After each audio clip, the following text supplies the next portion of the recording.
diagnosis is 1, mitral valve disease, status post mitral valve replacement with a St. Jude's prosthetic valve and coronary artery bypass ×1 done at the hospital.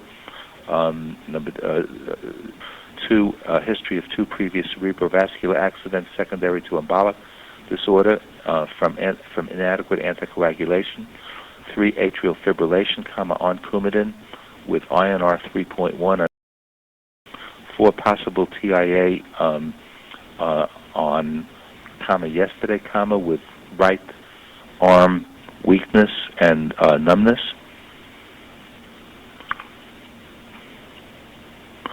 Beginning of report, this patient returns to cardiology clinic and does not feel well today, period. He thinks that he had a TIA yesterday in which he had sudden right arm weakness, period. His EKG today shows atrial fibrillation with a controlled ventricular response, and T-wave inversions consistent with ischemia, period. This sounds like the same appearing EKG that has previously been done in January, however, I do not have the EKG for comparison, period. Patient is on sotalol, and it would appear reasonable to stop this medication, period. Patient occasionally has angina about twice a month, relieved by nitroglycerin, period. Patient is followed by Dr. Patient had a cardiac echo done,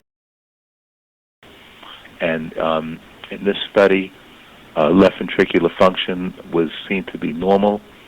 Prosthetic mitral valve of the tilting disc variety was working well.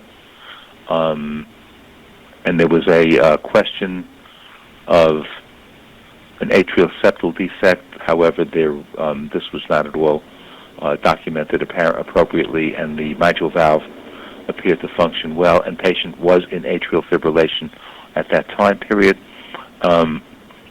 Physical examination today, BP is 149/69 left, 167/72 right, pulse 89 and irregular, weight 180 pounds, chest is clear.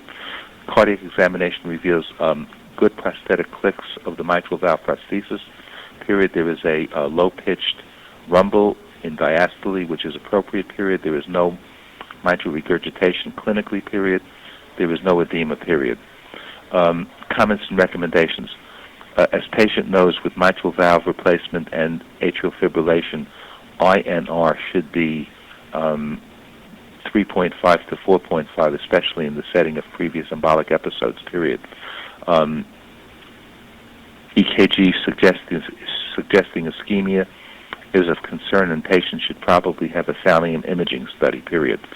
New paragraph. My plan will be to stop sotalol since patient has been chronically in atrial fibrillation, place him on metoprolol XL, 25 mg per day for hypertensive control, which may be increased, period. I am going to give the patient a copy of his EKG and suggest it to him very strongly that he see his local private cardiologist, Dr. for consideration of thallium imaging, possibly transesophageal echo to assess mitral valve, possible DC cardioversion, period.